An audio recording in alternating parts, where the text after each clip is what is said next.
Well, thank you so much for coming. This has turned out to be such a lovely evening, and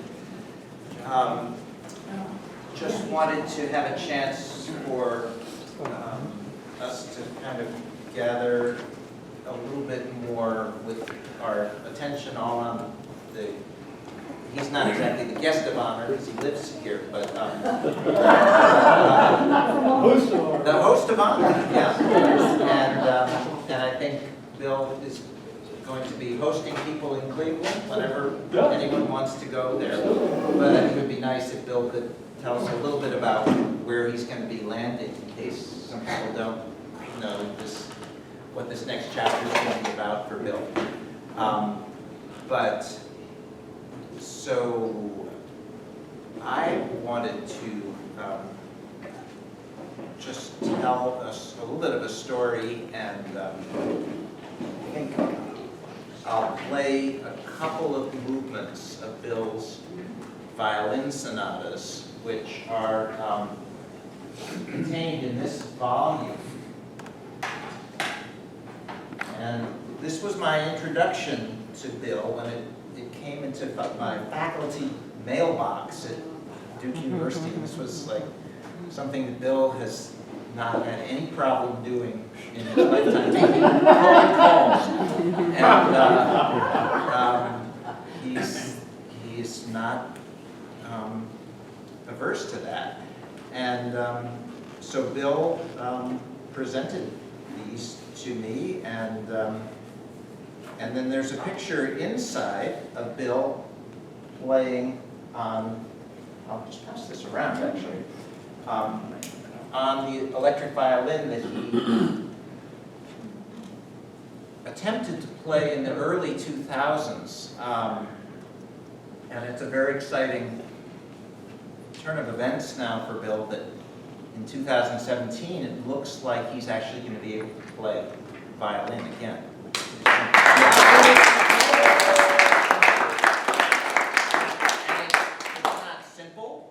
And Bill will probably be able to explain this much better than me, but the other thing that's happening tonight, just in case anyone has not seen this, we have a lovely picture, which I'll also pass around, of the violin that Bill has commissioned from a maker in the Czech Republic. And many people here have already put something into this bowl. And there are people who couldn't be here tonight who are also contributing to that, but it's very something that I think many of us just feel is something we really want to support in what Bill is doing. So here comes a picture of the new violin. And if you look at the picture there, you see the way Bill rigs it up. And he's doing something similar now.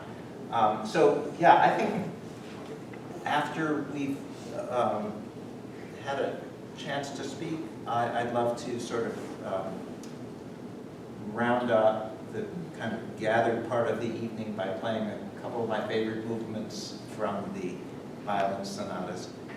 So I guess the story that I was trying to tell was just that this music showed up and I was intrigued by it right away. And I think the first concert that I organized of Bill's music was with me and 3 or 4 of my students, and each one of us played 1 or 2 of these sonatas, and we got quite a few of them performed right away in 2007, maybe?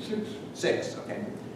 And then one thing led to another, and a very important person in this process was Bonnie Thron, who became an early believer in Bill's music and helped organize music, and David Marshall, who just left, Fred Jacobowitz, of course, performed many of the works as well, too. Virginia, Mary Kay, yeah. So Bill's really became an active participant in the classical music world here in Triumph, and we've been so blessed by continuing to produce music, and just wish we could get it performed even more, but it hasn't been a bad run for the last 10 years. So I think Bill wants to say a few words, and I think just we'll invite anybody who wants to say anything, reminiscence or something that they want to share, to Bill or about Bill. This would be a chance to do that, but I'll turn the floor over to Bill.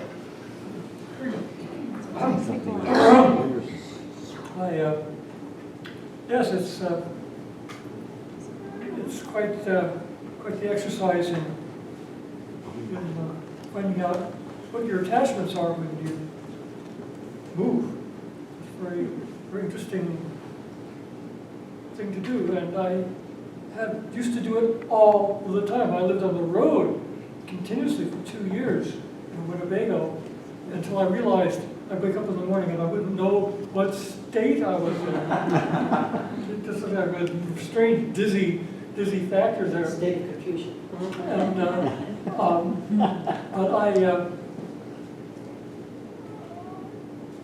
I then switched to the opposite extreme, and I lived in this apartment complex for 16 years, which is more than anybody has ever lived in this apartment complex.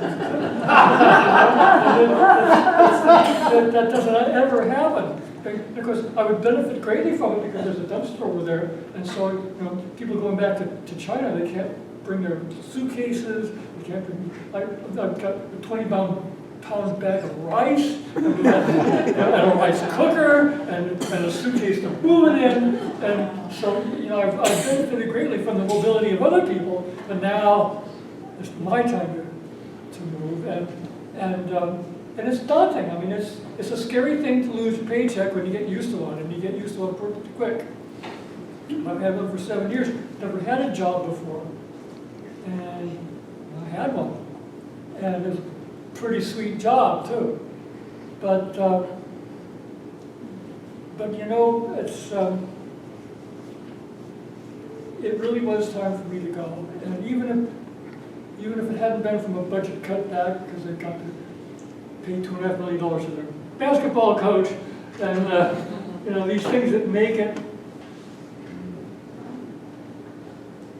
just hard to understand why schools are set up the way they are. But then you look at McDonald's, in any industry, and there's a kind of degree of craziness in pretty much any organization. So compared to that, academics is not too bad, but I have to let it go. I mean, the reality is that my health is in decline, and I have to adapt to that, and I have to find a simpler, easier way to live. It doesn't have traffic, and has cleaner air and water, so this is just an inevitable transition that everybody has to face at some point. And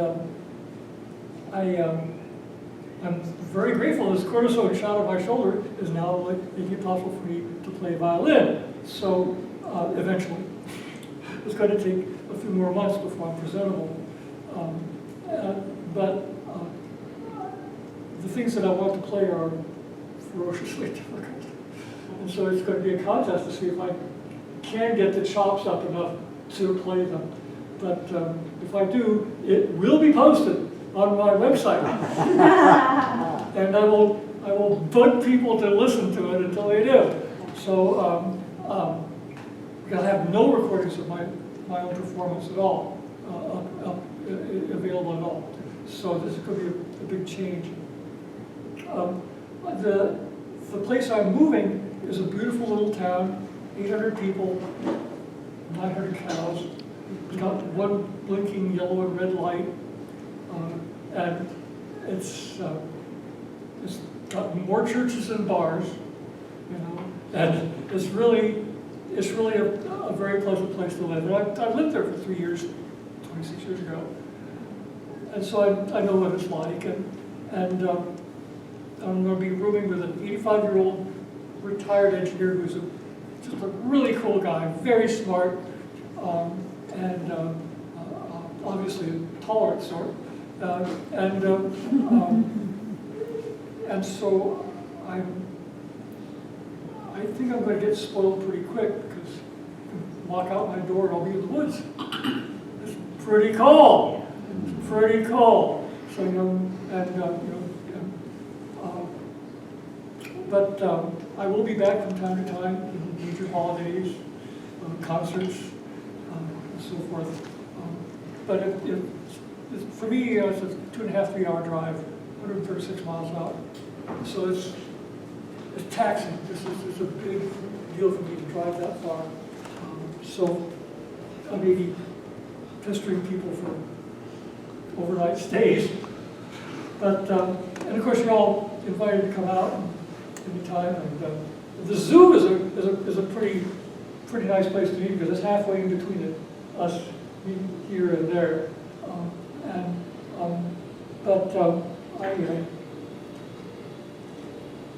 I've really enjoyed my years in Raleigh, and it's been a really special blessing to know all of you.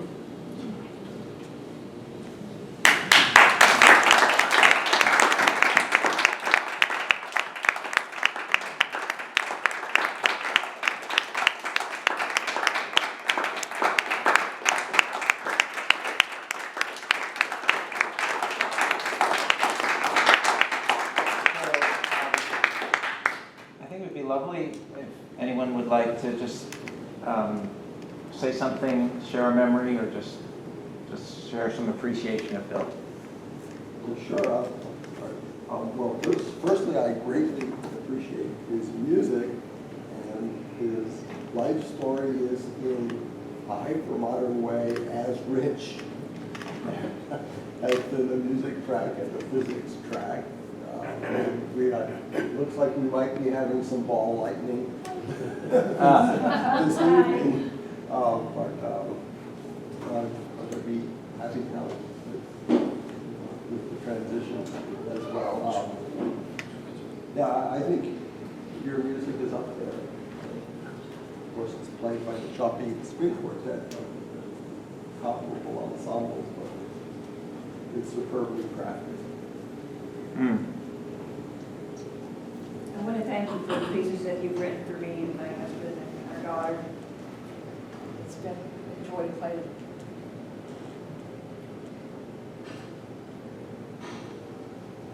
I've been a very lucky beneficiary of much of Bill's music. Fred is actually first contact with Bill. He met him at a backstage at a concert or something. And Bill explained his plight of the composer who is looking for performers, desperately looking for performers to play his music. And Fred said, well, why don't you write a clarinet trio? There's all these clarinet cello couples. And a month later, I came back with one. And it was great. So, it's so great that it was only 3 movements, and we asked Bill, why did you only write 3 movements? Because it was like it ended with a scherzo. It's like, where's the last movement? He said, well, I followed the 20-minute rule. You can only write 20 minutes of music, and you don't want to play your music. So we commissioned him for the final. So we could get the whole piece. And I've played his Gayatri Sonata several times now, and it becomes richer every time I play it. And then just most recently, this cello concerto he wrote was such a, I feel like he just put everything he had into it. And I think it's an amazing piece. I can't believe he wrote it. I can't believe it. And typical Bill, when it's in your hands, everything is perfect. The pianos, he wrote it both for 2 piano and cello or cello and orchestra. The parts are like a librarian would drool over. They're all incredibly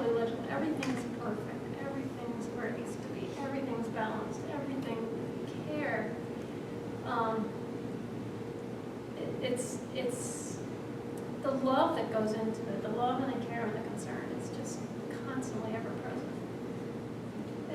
And then just the last thing that has always struck me, because we've had Bill over for dinner several times, and one time in particular, we usually just talk about music, but we used to have some friends who became particular fans of Bill's, and since moved to Canada.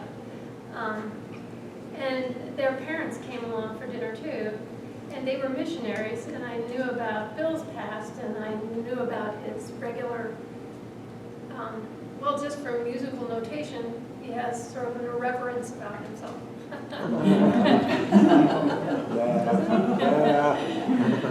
So I was kind of wondering between if there was going to be a little devil's advocate or whatever.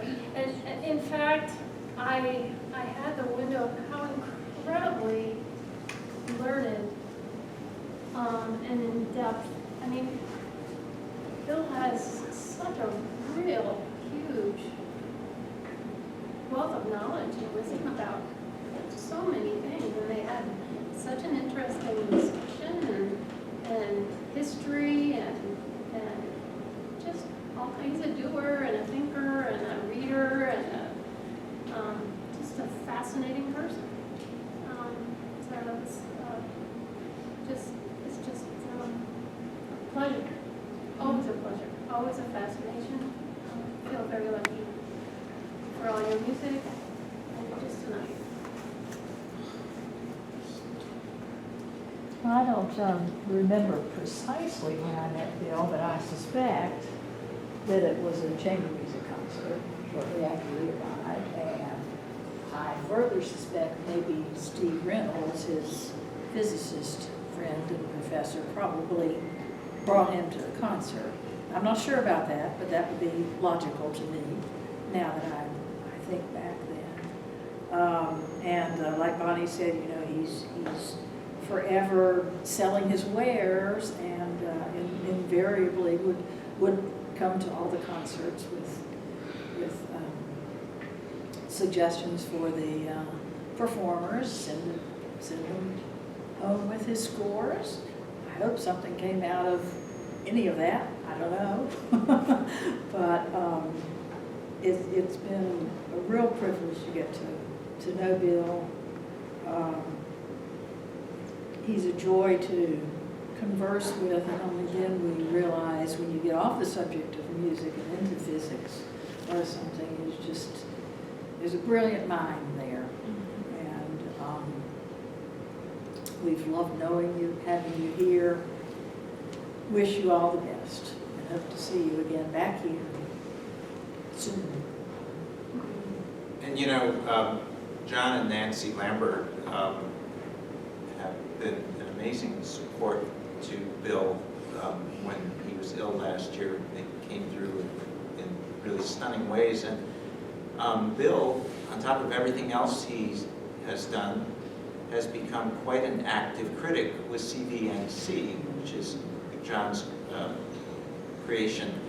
And it's pretty cool that Bill will be able to continue reviewing in, I think, Salisbury and Charlotte will be the main hubs for him now there, but we'll still see Bill's work online coming through regularly from there. I had such fun playing string quartets of Bill's with Eric and Mary Kay, and also having the Live Oak Chamber Music Workshop, adult amateurs daring to play the Elegy for Isabella, and having you come and be part of that coaching and performance. I think having your presence and having your input when we're rehearsing the string quartet was really fun. Perhaps most of all, though, I enjoyed eating at Delotte with you and sharing Vietnamese cuisine and just talking. We have a similar, maybe, I don't know what to call it, not social history, but sort of era history somehow, and so we we could talk about our cultural pasts in a very fun way. Always very enjoyable. I look forward to more conversations. And I was saying to him recently online that I often see people who've moved far away. I often see them more often than I saw them when they were here in town. And I'm looking forward to visits in Cleveland and with you back here. Thank you for sharing your music with me, my students, and my colleagues. Well, Virginia and I have played some things by Bill Hellman. I feel that we have. I feel that I've forgotten a couple of things. We were talking, just reflecting on the things that I've done with Bill's. I didn't realize you moved here at the same time as me. I've been here 17 years. When you first contacted me, I thought, oh, he's been here forever. But so I've had the pleasure of playing several of Bill's pieces. And maybe you can help us out on some of the lyrics, because the lyrics are just so very clever and engaging. I did a set of pieces for baritone with 2 pianos, remember? And the line for one of them was, I'm a physicist and that's just fine, it's much better than a life of crime. Yeah. If you really want to see me sneer, just imply I'm an engineer. And it is something with the line, the answer to everything is 23. 23, yes. But I just was so amused to read those lyrics, very, very clever. And then the one that I'll never forget is the setting of the Jabberwocky in German. Think about that. Translate nonsense English into German. What do you get? I'm not really sure. So anyway, I've just had lots of very pleasant recollections of the music I've been able to do with Bill's, and all of my interactions with Bill have been always very, very interesting and fulfilling. So thank you for what you've contributed to our area in music and many other ways.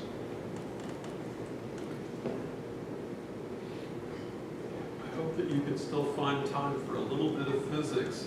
Lately I've been thinking about this quantum entanglement thing, and it's like, how does that work?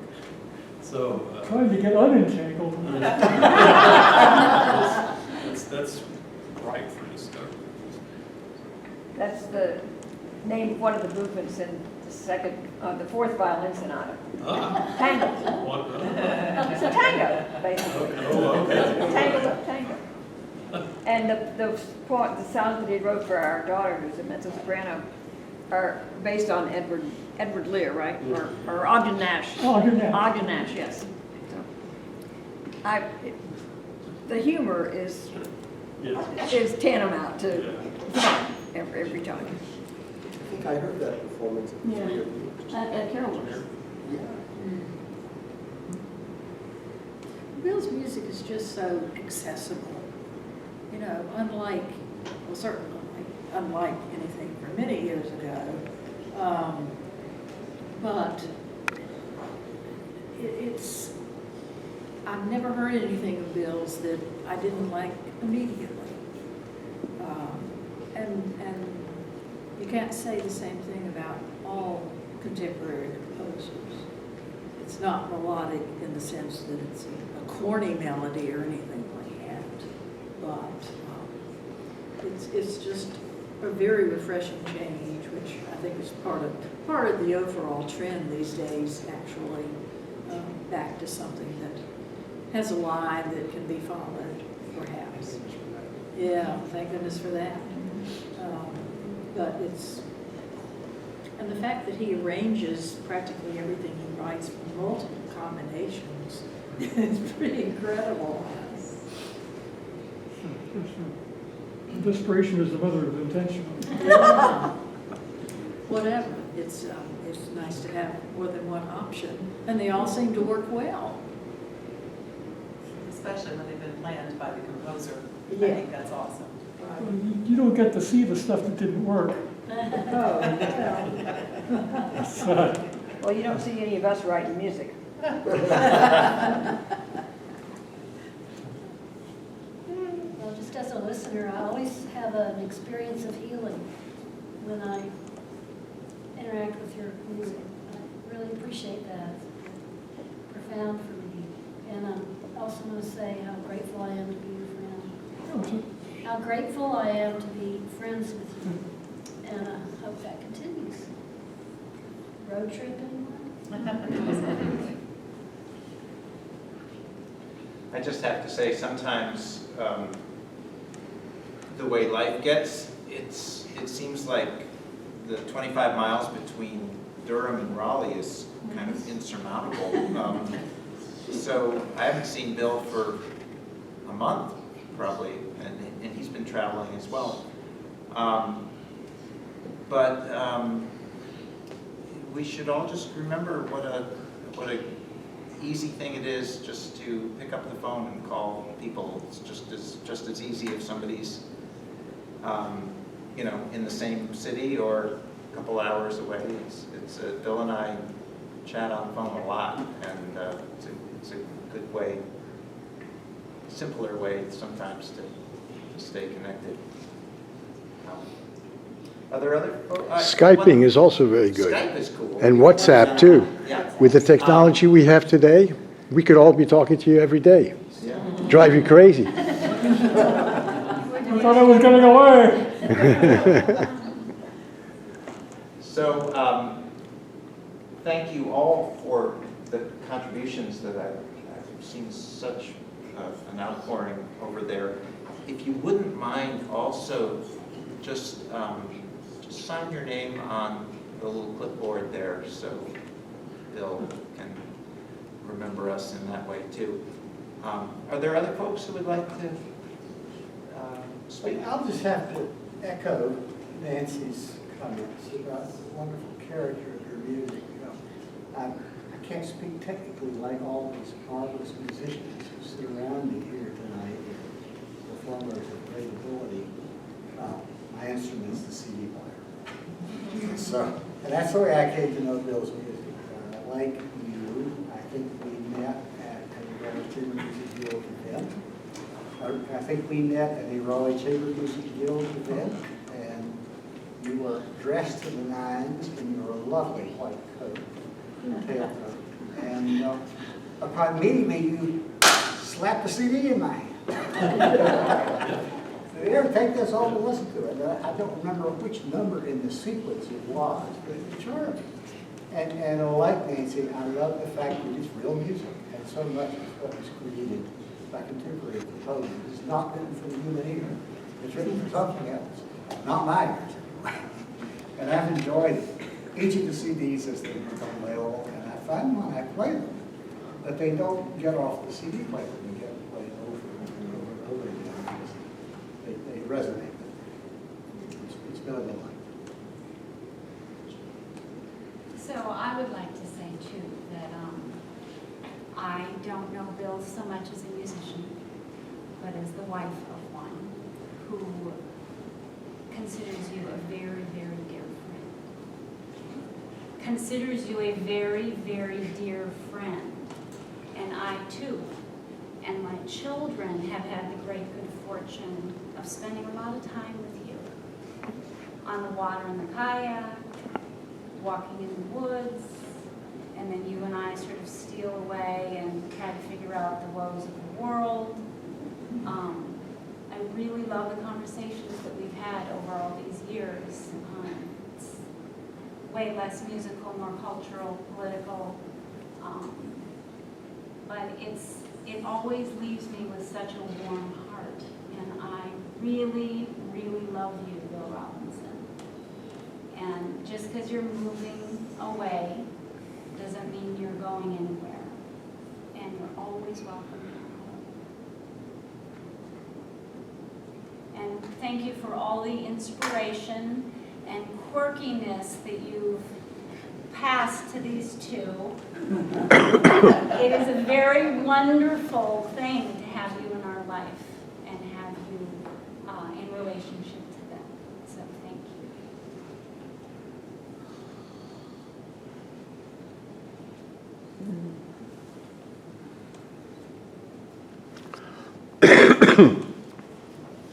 I've always been taken with the enormous inventiveness in your pieces, in your writing. Just when I think something's going along like this, there's something very creative hits the scene, and it's just so wonderful to experience that this week.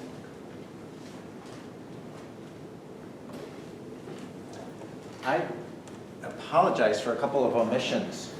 Doris and I have performed Bill's music, and Kent has done one.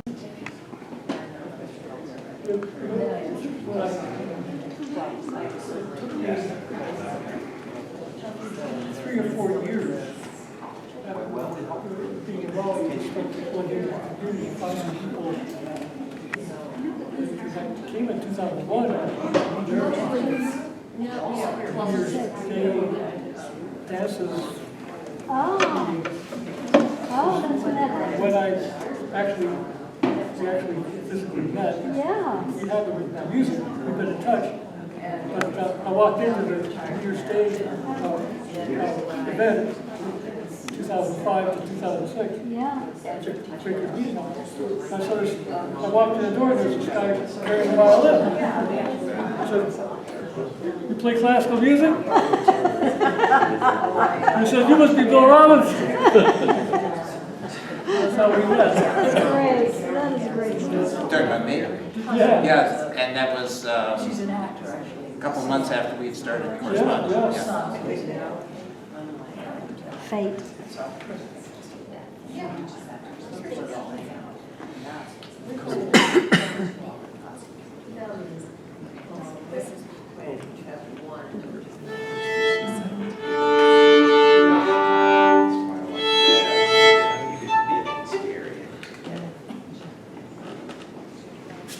So, Fred Jacobowitz has very kindly volunteered to go out to the car and get a music stand for me, which is going to help. Bill, I'm going to play the third movement of the 10th Sonata, Very good. and then I'm going to play the fourth movement of the 11th Sonata.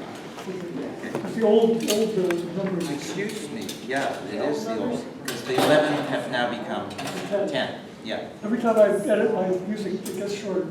Yeah. I lose beats. Did you remove something? Yeah, so it's, 10 violins. yeah, it's 10 songs now instead of 11. You're just emulating Schubert with the renumbering system. It used to be 16, and before that it was 21. Oh, my goodness. So I better keep my hands off it. Yeah, you better do that. Fred, why don't you raise it? Can you raise your party? However much he wants to. So I think I'm very proud of one contribution I made to this piece. Bill called this third movement, which is the final movement of the former 10th Sonata, slow with schmaltz. And I thought that was inappropriately lacking in dignity, so I suggested a new title, and which has much more gravitas. And the new title is Mesto, which means sad. And I got to know that title from the sixth movement, I'm sorry, the last movement, whatever it is. The last movement of the last Bartók string quartet is marked Mesto. And it's, for me, it has something beyond schmaltz, something deeper than that.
piece I'd like to play is a little more cheerful.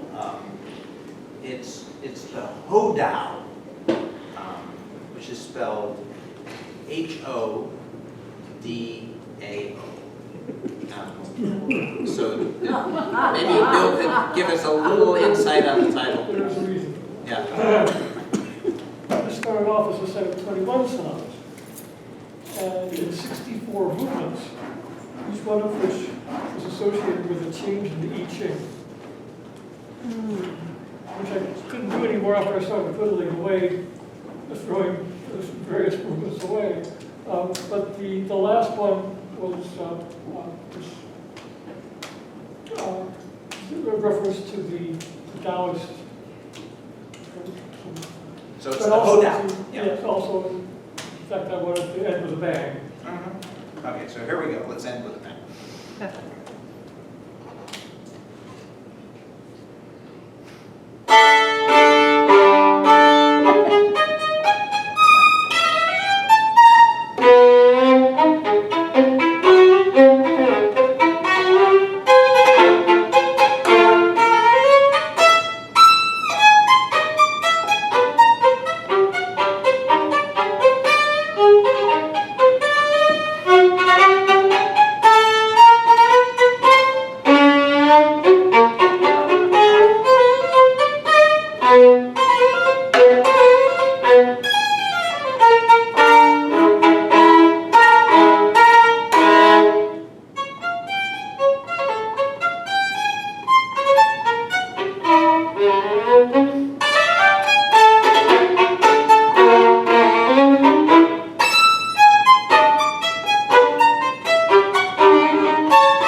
So nice friend you got here, Bill. Yeah.